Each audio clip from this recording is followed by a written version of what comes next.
esté con todos ustedes. Y en otra parte le dice también, aquí tienes una doctrina segura, San Pablo le dice a Timoteo, en la que puedes confiar. Sufrimos y luchamos porque tenemos nuestra esperanza puesta en el Dios vivo, Salvador de todos los hombres, en especial de los creyentes. Recomienda estas cosas y enséñalas. Está transmitiendo a Timoteo, que era, haz de cuenta, el vicario de Pablo, que llevara este mensaje, ¿verdad? Así como Pedro es el vicario de Cristo, y hay vicarios delegados por los obispos, como hasta la fecha los hay. Muchos hermanos separados y mucha gente saben esto. Todo eso que te acabo de decir lo saben y está bien claro porque está en la Sagrada Escritura. Pero ¿qué crees que dicen? La iglesia de Cristo se corrompió, se quebró, se echó a perder, ya no sirve más. La iglesia que Cristo fundó se echó a perder, se corrompió. Vamos a ver primeramente algo muy importante, ¿qué es la iglesia de Cristo o quién es la iglesia de Cristo? Y lo podemos ver, bien perro, y lo podemos ver en la Sagrada Escritura. Dice así: entre tanto Saulo, respirando todavía amenazas y muertes contra los discípulos del Señor, se presentó al sumo sacerdote y le pidió cartas de las sinagogas de Damasco, para que si encontraba alguno de los seguidores del camino, que así le llamaban al principio a la primera iglesia, seguidores del camino, se les empezó a llamar católicos hasta San Ignacio de Antioquía en el año 100 aproximadamente. Antes eran los seguidores del camino, pero era la iglesia. Dice que Saulo perseguía a los seguidores del camino, hombres, mujeres, y los pudiera llevar a todos a Jerusalén presos. Sucedió que yendo de camino, cuando estaba cerca de Damasco, de repente lo rodeó una luz venida del cielo, cayó en tierra y una voz que le decía: Saulo, Saulo, ¿por qué me persigues? Él respondió: ¿quién eres, Señor? Y él dijo: yo soy Jesús, a quien tú persigues. Si está persiguiendo a la iglesia y Jesús le dice: al que me estás persiguiendo a mí, quiere decir que Cristo mismo es la iglesia. Y no lo digo yo, lo dice él, es palabra de Dios. Hay otra cita que dice: el hombre es cabeza de la mujer, como Cristo es cabeza de la iglesia, cuerpo suyo, del cual es asimismo Salvador. Que la esposa pues se someta en todo a su marido, como la iglesia se somete a Cristo. Maridos, amen a sus esposas como Cristo amó a la iglesia y se entregó a sí mismo por ella. Y después de bañarla en el agua y la palabra, para purificarla, la hizo santa. Pues quería darse a sí mismo una iglesia radiante, una esposa santa, sin mancha ni arruga ni nada parecido, sino santa e inmaculada. Así deben también los maridos amar a sus esposas, como aman a sus propios cuerpos. Amar a la esposa es amarse a sí mismo, ni nadie aborrece su propio cuerpo. Al contrario, lo alimenta y lo cuida, y eso es justamente lo que Cristo hace por la iglesia. Pues nosotros somos parte de su cuerpo. Eso dice la Sagrada Escritura. La Escritura dice: por eso dejará el hombre a su padre y a su madre para unirse con su esposa, y los dos formarán una sola carne. Y fíjense lo más importante de toda esta cita que les leí, que todo está hermoso, pero lo más importante es lo que dice San Pablo al final. En cuanto a ustedes, dice: este es un misterio muy grande, pues lo refiero a Cristo y a la iglesia, hablando de Cristo desposado con la iglesia. En cuanto a ustedes, cada uno ama a su esposa como a sí mismo, y la mujer a su vez respete al marido.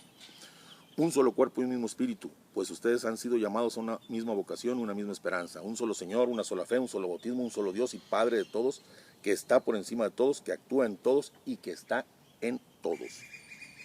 Aquí lo que estamos viendo es que la iglesia no está reunida alrededor de Cristo, no es algo por fuera de Cristo, sino que la iglesia está unida precisamente a nuestro Señor Jesucristo, no está por fuera, no es algo externo, sino que la iglesia vive y habita en nuestro Señor Jesucristo, en su cuerpo, que somos el cuerpo místico de Cristo, del cual Él es cabeza. Entonces aquí estamos viendo que la iglesia es el propio Cristo. Vemos también que la iglesia es esposa de Cristo, porque Él dice que la cuida y la alimenta con cariño, y es su esposa. Vemos que la iglesia es su cuerpo místico, nosotros como miembros y Él como cabeza, lo dice esta palabra. Observamos también que santificó nuestro Señor a la iglesia. Ahora las preguntas, que también podemos dejar así al aire, o si les quieres contestar. No, a ver, que las contesten nuestros amigos. Ok, ellos dicen, ahora que sabemos que el propio Cristo es la iglesia, que es su esposa, y que nosotros somos parte del miembro del cuerpo místico de Cristo, la pregunta es: ¿se puede corromper Cristo? ¿Ustedes qué creen? ¿Se puede corromper Cristo? Porque dicen los hermanos separados: se corrompió la iglesia, están diciendo: se corrompió Cristo. ¿Se puede corromper? ¿Se puede volver malo, malvado, desobediente? Segunda, ¿puede detestar Cristo a su propio cuerpo? ¿Repudiarlo? ¿Separarse de su propio cuerpo? Porque es el cuerpo místico de Cristo. Y dice en la Sagrada Escritura que nadie odia a su propio cuerpo ni lo detesta. Otra, ¿puede Cristo divorciarse de su esposa, que es la iglesia, y volverse a casar con otra y convertirse en adúltero? ¿Podrá? ¿Lo hará nuestro Señor? Eso es lo que están comentando. Él dijo: yo estaré con ustedes todos los días hasta el fin del mundo, y las puertas del infierno no prevalecerán sobre ella.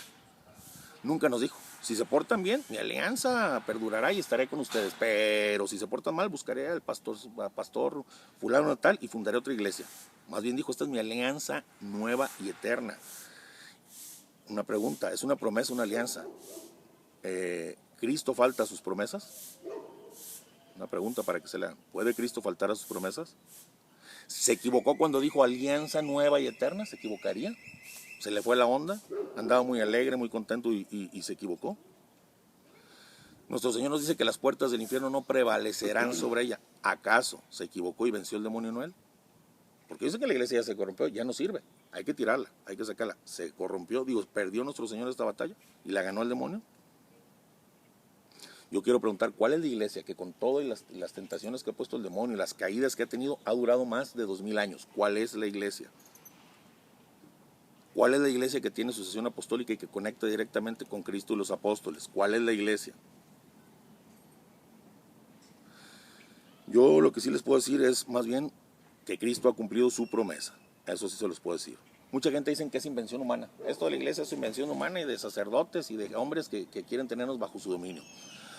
Vamos a ver qué pasaría si fuera invención humana lo que nos dice la Sagrada Escritura. Dice, entonces un fariseo llamado Gamaliel, doctor de la ley con prestigio ante todo el pueblo, se levantó en el Sanedrín, mandó que se hiciera salir un momento a los apóstoles que estaban ahí, que eran Pedro, y aquellos hombres, y les dijo, porque los habían arrestado y los querían que ya no hablaran de Dios ni de la iglesia, pero Gamaliel les dijo, ¿saben qué? Sáquenlos y déjenme explicarles una cosa. Y dice así, israelitas, mirad bien lo que van a hacer con estos hombres, porque hace algún tiempo se levantó Teudas, que pretendía ser alguien, que reunió a su alrededor unos 400 hombres, fue muerto, y todos los que le seguían se disgregaron, y quedó en la nada. Después de en los días del empadronamiento, se levantó Judas el Galileo, que arrastró al pueblo en pos de sí, y también murió, y todos los que le habían seguido se dispersaron. Les digo esto pues ahora, desentiéndanse de estos hombres y déjenlos, porque si esta idea es obra de los hombres, se destruirá, pero si es de Dios no conseguirán destruirlos, no sea que se encuentren luchando contra Dios y no contra el hombre. Yo aquí la pregunta, aquí dice que si la iglesia es falsa, es idea de hombres, será destruida, y habla en poco tiempo. Muere el pastor, muere el que alimentó y queda destruida. ¿Cuál iglesia, por eso pregunto, ha durado más de 2000 años? ¿Verdad? Más bien yo preguntaría otra pregunta. ¿No será que aquellos que fundan otra iglesia, aparte de la que Cristo fundó, se encuentran, como dice aquí, luchando contra Dios y no contra los hombres? ¿O al menos pues le quieren hacer competencia? Preguntas que quedan al aire. Cada quien se las puede responder. También dice la Escritura, por sus frutos los conocerán. Yo quiero hacer unas preguntas aquí también. ¿Qué iglesia es la que tiene más santos incorruptos comprobados por la ciencia? Más milagros eucarísticos comprobados por la ciencia. Más mártires que han entregado su vida y que está comprobado por Cristo. Más misioneros, más vocaciones religiosas. ¿Cuál es la iglesia que tiene todo esto? ¿En dónde se han dado las mayores y grandes conversiones? ¿Cuánta gente se ha convertido a la iglesia? ¿Cuál denominación que no sea de iglesia católica tiene al menos un solo cuerpo incorrupto o un milagro eucarístico? Esa es la pregunta. ¿Dónde están los sacramentos de ellos? El bautismo le dijo a los discípulos, ustedes vayan a bautizar en el nombre del Padre, del Hijo y del Espíritu Santo. ¿Dónde están los sacramentos? ¿Dónde está su Eucaristía? ¿Dónde está la presencia real de Cristo? El que no coma mi carne y beba mi sangre no tiene vida en sí. ¿Con qué alimentan a su rebaño, a ellos, a sus pastores? Para que tengan vida en sí mismos. Son preguntas. ¿Dónde está su Eucaristía? Los hermanos separados quieren que dejemos a la iglesia católica, donde Dios nos salvó, y que nos vayamos a una iglesia de un pastor que tienen ellos, pues que no se puede salvar ni a sí mismo. ¿Dónde está nuestro fundador de la iglesia, nuestro Señor Jesucristo? Vivo en el cielo, en la tierra y en todo lugar. Allá está arriba. ¿Dónde están los pastores de las iglesias protestantes que las fundaron? Enterrados sus cuerpos. Yo no puedo confiarme a irme a una iglesia donde mi fundador no tenga poder de recobrar su propia vida y de dar y decir, que me diga, yo te resucitaré el último día. Sí me podría ir a una denominación de hermanos separados si alguno de los pastores se prestara para que lo crucificáramos un viernes y el domingo en la mañana, después de enterrarlo, resucitar. Entonces a lo mejor sí me voy. Vámonos con ellos. Vámonos con ellos. Buenos. Pero nuestro Señor está vivo. Entonces el Señor, fundador de la Iglesia Católica, venció, está vivo, resucitó, es el Señor de señores y Rey de reyes. Es necesario que conozcamos nuestra fe para no dejarnos engañar por falsos pastores. Yo no lo digo, lo dice la Escritura, dice, yo he venido en mi nombre y de mi Padre y ustedes no me recibieron. Si otro viene en su propio nombre, ese sí lo recibirán. Dice también, vendrán falsos profetas que harán prodigios y señales capaces de confundir hasta los elegidos. ¡Ay, qué milagro! Prodigios y señales capaces de confundir hasta los elegidos. Y muchos de estos también, lo único que les interesa, animalitos en el parque, y a muchos lo que les interesa es lo económico, y esto sucedía desde el primer tiempo de las iglesias primitivas, y te lo voy a leer en la Sagrada Escritura, si la piedad o la religión es o no negocio. Dice, si alguno enseña otra cosa y no se tiene a las sanas palabras de nuestro Señor Jesucristo y a la doctrina que es conforme a la piedad, está cegado por el orgullo y no sabe nada, sino que padece las enfermedades de las disputas y contiendas de palabra, de donde proceden las envidias, discordias, maledicencias, sospechas malignas, discusiones, sin fin, propias gentes que tienen la inteligencia corrompida, que están privados de la verdad y que piensan que la piedad es un negocio, dice el apóstol, y dice, y ciertamente es un gran negocio la piedad, pero aquellos que se contenten con lo que tienen. Y en otra parte dice, el Espíritu nos dice claramente que en los últimos tiempos habrá algunos que renegarán de la fe para seguir espíritus seductores y doctrinas diabólicas.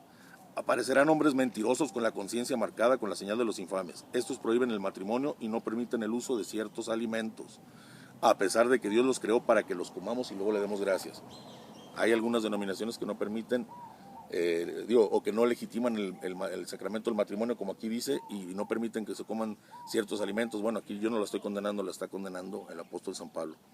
En nuestra iglesia católica es legítimo el mandamiento, el sacramento del matrimonio, y podemos comer y beber de todo sin abusar, porque todo lo hizo Dios y lo bendijo para nosotros, y para que por todo le demos gracias, lo dice el apóstol, eso lo hacemos en mi iglesia.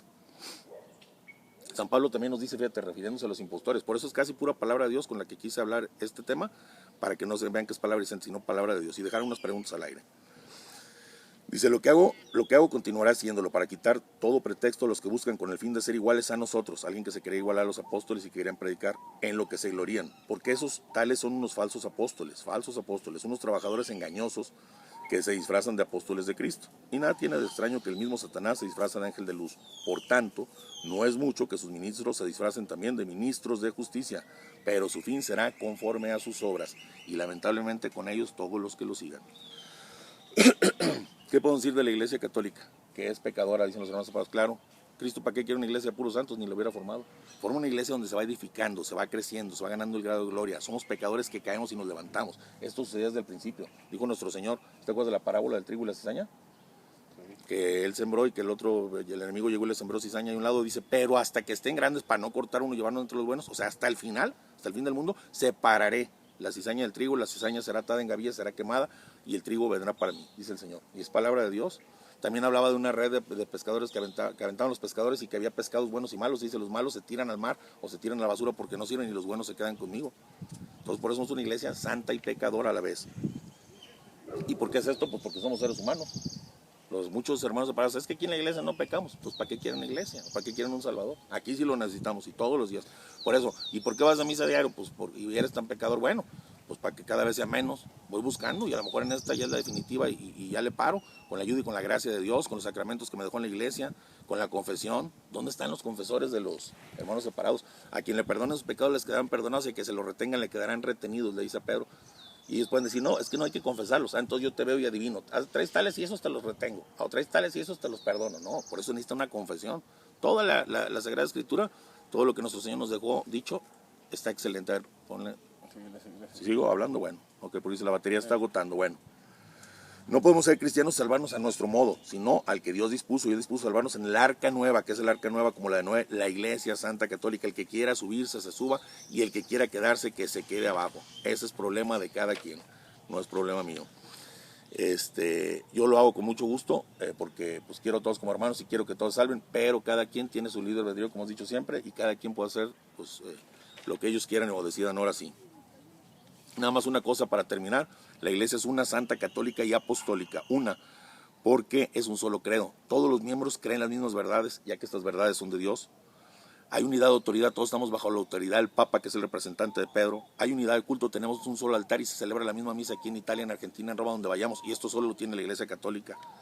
Es santa porque nuestro Señor, porque vive y habita el Espíritu Santo en ella. Nuestro Señor dijo, santifícanos en la verdad, yo por ellos me santifico para que ellos sean santificados en la verdad. La iglesia católica es santa porque fue fundada por Jesucristo, que es santo, porque enseña doctrina santa y provee los medios para llevar una vida santa.